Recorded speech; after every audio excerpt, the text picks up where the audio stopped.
अस्सलामुअलैकुम फ्रेंड्स, मेरा नाम है अब्दुल्ला और आप देख रहे हैं सिक्योर फ्यूचर एकेडमी का चैनल।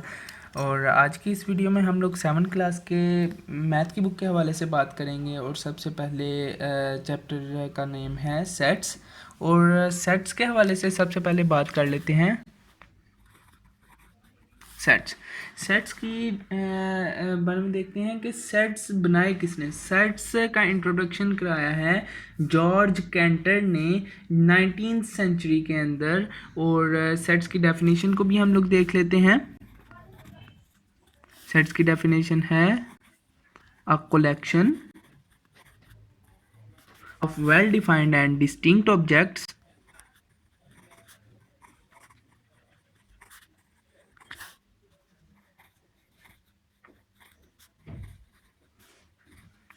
Is called set. अच्छा, तो अब ये देखना है कि सेट ये डेफिनेशन के मुताबिक क्या है। सेट क्या होता है? कलेक्शन होती है किस चीज़ की? ऑब्जेक्ट्स की। वो क्या हों? वेल डिफाइंड हों और डिस्टिंक्ट हों। मतलब कि जो वेल डिफाइंड और डिस्टिंक्ट ऑब्जेक्ट्स हैं उनको हम लोग कलेक्ट करके लिख देंगे तो वो क्या बनेंगे? सेट बनेंगे। अब नेक्स्ट चीज़ जो आपकी बुक के अंदर है, उन्होंने कुछ एग्जाम्पल्स लिखी हुई हैं। अब वो एग्जाम्पल्स को हम लोग देख लेते हैं। एग्जाम्पल्स क्या हैं? Set of books of 7th class,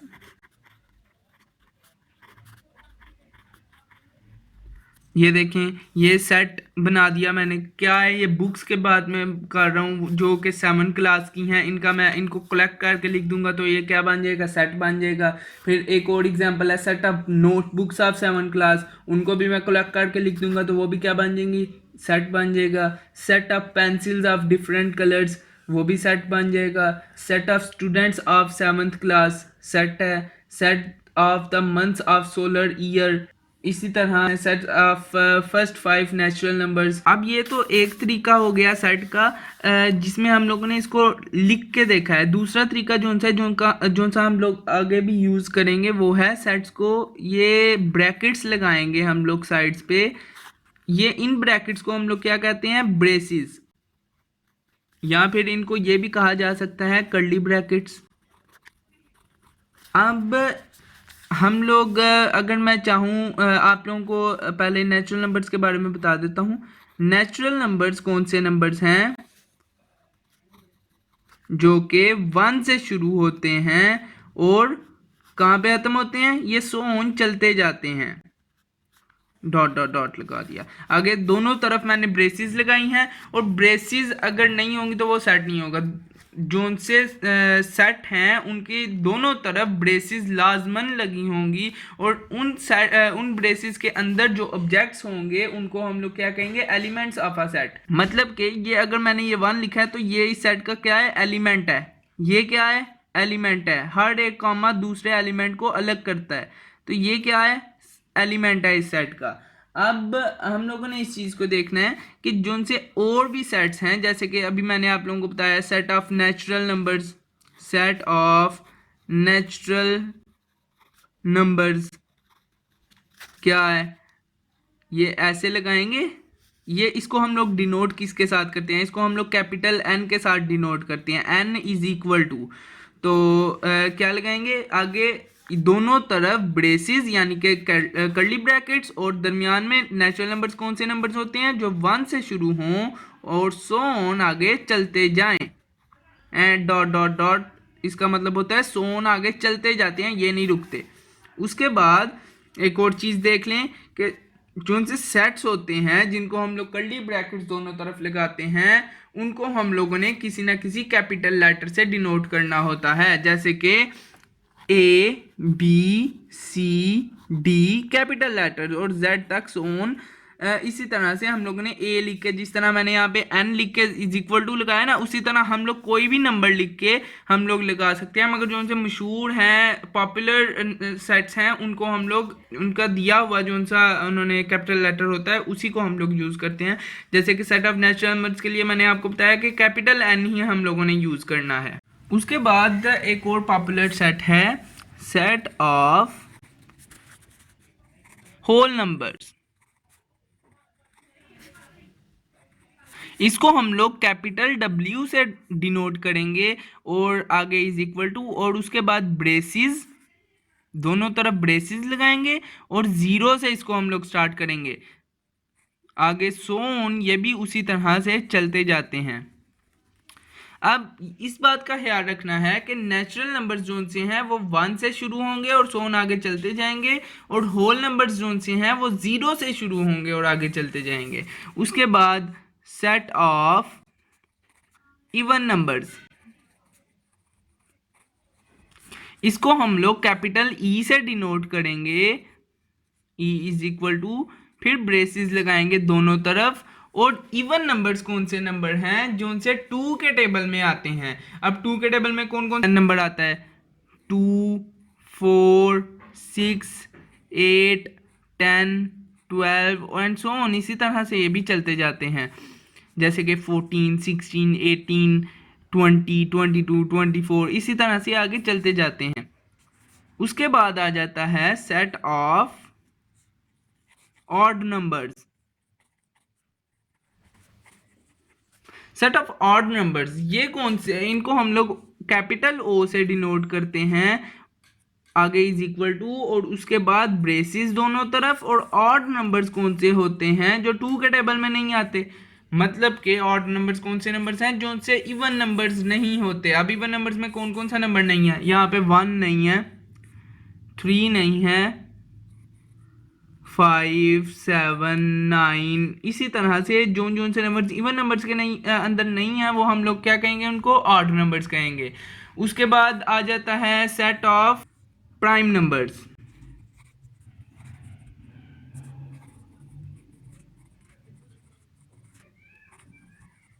अब प्राइम नंबर्स कौन से नंबर्स होते हैं जो सिर्फ अपने ही टेबल में आते हों और किसी टेबल में ना आते हों। इसकी जो सी एक्यूरेट डेफिनेशन वो ये है कि वो 2 नंबर्स के साथ डिविजिबल होते हों। 1 किसी और टेबल में नहीं आता, मगर 1 सिर्फ 1 के साथ डिविजिबल होता है। इसकी जो सी एक्यूरेट डेफिनेशन है वो ये है कि कोई भी नंबर जो 2 नंबर्स के साथ डिविजिबल हो, जैसे कि 2 की अगर हम लोग बात कर लेते हैं तो 2 अपने टेबल में आता है और 1 के टेबल में भी आता है, 2 टेबल्स में आता है ना, 1 के टेबल में भी आता है, 1 2 जार 2 और 2 1 जार 2, तो 2 क्या हुआ, प्राइम नंबर हुआ। अब 1 को देखें, 1 सिर्फ अपने ही टेबल में आता है और किसी टेबल में आता ही नहीं है, किसी 2 टेबल्स के अंदर आता हो वो नंबर, 1 तो लाजमी है और साथ अपना टेबल उसका होना चाहिए। जैसे कि आप 3 की बात कर लेते हैं तो 3 1 के टेबल में आता है, 1 3 जार 3, एक टेबल हो गया। 1 तो लाजमी, 1 के टेबल में तो सारे नंबर आते हैं तो 1 तो लाजमी है। उसके बाद 3 अपने टेबल में आता है, 3 1 जार 3, और किसी टेबल में नहीं आता, तो 3 प्राइम नंबर्स में आएगा। प्राइम नंबर्स कौन से, जो उनसे सिर्फ अपने ही टेबल में आते हों। हम लोग इसकी सिंपल डेफिनेशन ये लेते हैं, इसको हम लोग P से डिनोट करेंगे और साइड पे ब्रेसेस लगाएंगे, यानी कि कर्ली ब्रैकेट्स लगाते हैं, और क्या लिखेंगे अंदर, 2, 3, अब 4 देखें, 4 प्राइम नंबर्स में क्यों नहीं आता, 4 क्योंकि 2 के टेबल में भी आता है, 4 के टेबल में भी आता है, 1 के टेबल में भी आता है। ये कितने टेबल हो गए, ये 3 टेबल हो गए। तो हम लोगों ने क्या कहा था, प्राइम नंबर्स में कितने टेबल होने चाहिए, 2 टेबल्स। तो उसके बाद 5 की बात कर लेते हैं, 5 सिर्फ अपने टेबल में आता है और किसी टेबल में नहीं आता। 6 2 के टेबल में आता है, 2 3 जार 6, 3 के टेबल में आता है, 3 2 जार 6 अपने टेबल में आता है, 6 1 जार 6, और 1 के टेबल में आता है 1 6 जार 6। तो ये तो 4 टेबल हो गए। हम लोगों ने कहा था 2 टेबल्स होने चाहिए, एक 1 का टेबल और एक उसका अपना टेबल। तो ये प्राइम नंबर्स के अंदर नहीं आएगा 6, तो हम लोग आगे लिखेंगे 7, उसके बाद 8 में नहीं आता, 9 भी नहीं आता, 10 भी नहीं, 11 आएगा, 12 भी नहीं आता, 13, उसी तरह से ये भी आगे चलते जाते हैं। उसके बाद एक और इम्पोर्टेंट सेट है, सेट ऑफ कंपोजिट नंबर्स।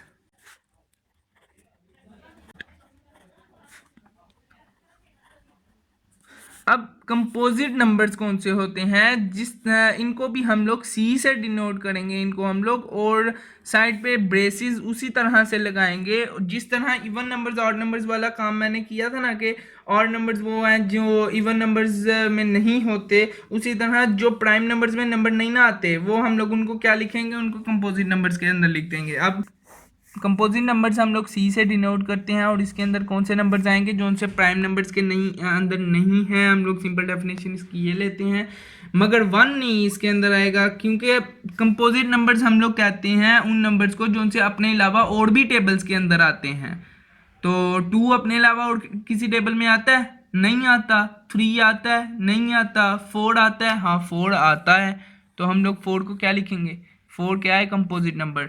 अब देखें 5 प्राइम नंबर्स के अंदर है, हम लोग ये जो इवन नंबर्स ऑड नंबर्स के अंदर जो किया था वही काम हम लोगों ने करना है। अभी देखें प्राइम नंबर्स के अंदर 5 है, तो हम लोग उसको कंपोजिट नंबर्स के अंदर नहीं लिखेंगे। 6 है प्राइम नंबर्स के अंदर नहीं है, तो हम लोग कंपोजिट नंबर्स के अंदर क्या लिखेंगे, 6। अब 7 है प्राइम नंबर्स के अंदर, तो हम लोग 7 को कंपोजिट नंबर्स के अंदर नहीं लिखेंगे। 8 है प्राइम नंबर्स के अंदर नहीं है, तो हम लोग क्या लिखेंगे, इसको कंपोजिट नंबर्स के अंदर लिख देंगे। उसी तरह 10 भी, 12 भी और सो ऑन, ये भी उसी तरह चलते जाते हैं। उसके बाद सेट्स को डिस्क्राइब करने के 2 मेथड्स होते हैं, एक टेबुलर फॉर्म होती है, दूसरी डिस्क्रिप्टिव फॉर्म होती है।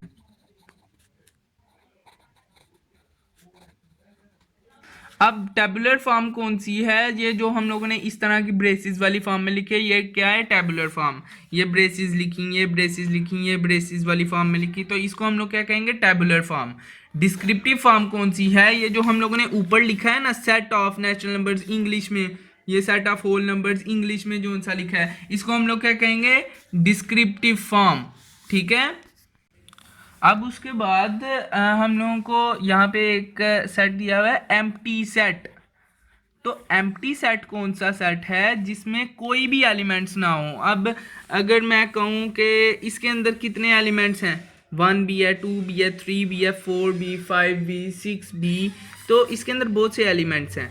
उसी तरह एम्प्टी सेट हम लोग किसको कहेंगे, जिसमें कोई भी एलिमेंट मौजूद ना हो। जैसे कि हम लोग उसको रिप्रेजेंट इस तरह से भी कर सकते हैं कि इसके अंदर कोई भी एलिमेंट नहीं है, या फिर इसको एक सिंबल के साथ रिप्रेजेंट करते हैं। ऐसे गोल दायरा लगाना है और ऊपर से नीचे तक ऐसे एक लाइन लगा देनी है, इसको हम लोग क्या कहेंगे, एम्प्टी सेट कहेंगे। ठीक है। उसके बाद एक और सेट दिया हुआ है, फाइनाइट सेट। अब फाइनाइट सेट कौन सा है, जो महदूद हो। फाइनाइट का मतलब होता है महदूद, मतलब कि अगर मैं लिखता हूँ, मैंने आपको बताया था किसी भी सेट को रिप्रेजेंट करना है किसी कैपिटल लेटर से, तो अगर मैं लिखता हूँ बी इज इक्वल टू, आगे ब्रेसिस में लगाता हूँ और अंदर मैं लिख देता हूँ 2, 3, 5, 8, इस तरह से मैं नंबर्स लिख देता हूँ अंदर, तो ये गिने जा सकते हैं। फाइनाइट सेट कौन से हैं, जो उनसे गिने जा सकें। ये मैं गिन सकता हूँ, ये 1, ये 2, ये 3 और ये 4 हो गए। ये 4 नंबर्स मैंने लिखे हैं, ये मैं गिन सकता हूँ, तो इनको मैं क्या कहूँगा, फाइनाइट सेट। अब इसके बाद इसी के उल्ट एक और चीज़ है, इनफिनिट सेट। Infinite set. अब इनफिनिट सेट, इनफिनिट का मतलब है लामहदूद। अब इनफिनिट सेट कौन से हैं, कि जो गिने ना जा सकते हों। जैसे कि हम अगर मैं नेचुरल नंबर्स की बात करना चाहूँ, तो नेचुरल नंबर्स 1 से शुरू होंगे और आगे सो ऑन, ये चलते जाएंगे, ये नहीं रुकेंगे, ये आगे चलते जाते हैं, तो इसको मैं गिन सकता हूँ 1, 2, 3, 4, आगे ये तो सो ऑन चलते जाते हैं, ये तो रुकते ही नहीं है, तो आगे मैं कैसे गिन सकता हूँ इसको। इस वजह से इसको मैं क्या कहूँगा कि ये क्या है, इनफाइनाइट सेट। तो फाइनाइट सेट वो होता है जिसको हम लोग गिन सकते हो, काउंट कर सकते हो। इनफिनिट सेट वो है जिसको हम लोग काउंट ना कर सकें। उसके बाद आ जाता है, आपकी बुक में है इंपॉर्टेंट रिजल्ट्स के नेम से एक हेडिंग उन्होंने दी हुई है, जिसमें फर्स्ट उन्होंने पॉइंट में दिया हुआ है, the order of elements is not important in a set. Page number 9 के ऊपर है लास्ट में, the order of elements is not important in a set. तो उसके मतलब मैं आपको कहूँगा कि अगर मैं कहता हूँ कि a इज इक्वल टू 1, 2, 3, और मैं कहता हूँ b इज इक्वल टू 1 2 3, तो मैं क्या लिखूंगा, ए और बी क्या है, बराबर हैं। ए वाला सेट और बी वाला सेट क्या है, बराबर हैं। मैं इस तरह भी लिख सकता हूँ ए इज इक्वल टू बी। मगर उन्होंने क्या लिखा है कि ऑर्डर मैटर नहीं करता। मतलब कि अगर मैं लिख देता हूँ ए इज इक्वल टू 1 2 3 ब्रेसेस, और फिर मैं लिख देता हूँ बी इज इक्वल टू 2 3 1, तो उन्होंने कहा ये भी इक्वल है। क्यों? क्योंकि इसमें कितने एलिमेंट्स हैं, 1 2 3, इसमें कितने हैं, 1 2 3। अब इसमें 1 है, इसमें भी 1 है, इसमें 2 है, इसमें भी 2 है, इसमें 3 है, इसमें भी 3 है। तो हम लोग इसको क्या कहेंगे, ए इज इक्वल टू बी। क्यों? क्योंकि ये इसके अंदर जितने एलिमेंट्स थे और जोन जोन से थे वो सारे के सारे इसमें भी मौजूद हैं। अगर मैं ये कह दूं कि a is equal to braces आगे लगा के 1 2 3 4, और यहाँ पे मैं b इज इक्वल टू लिख दूं 3 2 1, तो इसको मैं क्या इक्वल कहूँगा? नहीं, इक्वल नहीं कहूँगा इसको। क्यों? क्योंकि यहाँ पे कितने एलिमेंट्स हैं, यहाँ पे 4 एलिमेंट्स हैं, और यहाँ पे कितने एलिमेंट्स हैं, यहाँ पे 3 एलिमेंट्स हैं, तो ये इक्वल नहीं है। ठीक है, इक्वल हम लोग इस सेट्स में कह सकते हैं इन दोनों को, क्योंकि दोनों के अंदर जोन जोन से और जैसे जैसे एलिमेंट्स हैं वैसे वैसे ही नीचे भी लिखे हुए हैं, तो हम लोग A is equal to B भी लिख सकते हैं। दूसरा पॉइंट उन्होंने दिया है, in a set there is no repetition of elements. तो ये चीज़ तो हम लोग शुरू से देख सकते हैं कि कोई भी सेट जोन सा मैंने बनाया है उसमें कोई चीज़, कोई नंबर रिपीट नहीं कर रहा। अगर कोई नंबर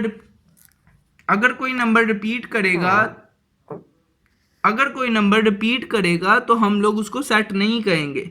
अब देखें, इसके अंदर कोई चीज़ रिपीट कर रही है, 1 भी एक बार है, 2 भी एक बार है, 3 भी एक बार है। उसी तरह इसमें कोई चीज़ नहीं रिपीट कर रही, इसमें भी कोई चीज़ नहीं रिपीट कर रही, इसमें भी कोई चीज़ नहीं रिपीट कर रही, इसमें भी कोई चीज़ नहीं रिपीट कर रही। ये भी वैसे ही है, ये भी उसी तरह है, ये भी उसी तरह है, ये भी उसी तरह है, ये सब भी उसी तरह, इसमें कोई चीज़ भी रिपीट नहीं कर रही। तो ये सारे क्या होंगे, ये सेट होंगे। अगर कोई चीज़ रिपीट करते, मतलब कि अगर मैं लिख देता हूँ 1 2 2 3, तो इसको मैं क्या कहूँगा कि ये सेट है ही नहीं। क्यों? क्योंकि 1 तो एक बार है, 3 भी एक बार है, मगर 2 2 बार है, तो ये क्या होगा, ये सेट नहीं होगा।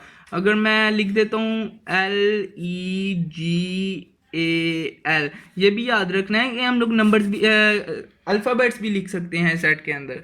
तो इसके अंदर हम लोग देख सकते हैं E एक बार है, G एक बार है, A एक बार है, मगर L कितनी बार है, L 2 बार आ गया है। तो हम लोग इसको क्या कहेंगे कि ये सेट नहीं है, क्योंकि L 2 बार हो गया है, तो इसको हम लोग क्या कहेंगे, नॉट अ सेट। उसी तरीके से नेक्स्ट हम लोग चीज़ देखते हैं, हम लोगों ने इस चीज़ का भी ध्यान रखना है कि ब्रेसेस लगी हों, यानी कि कर्ली ब्रैकेट्स ही लगी हुई हों। अगर ये ना लगी हों टेबुलर फॉर्म के अंदर तो ये सेट नहीं होगा।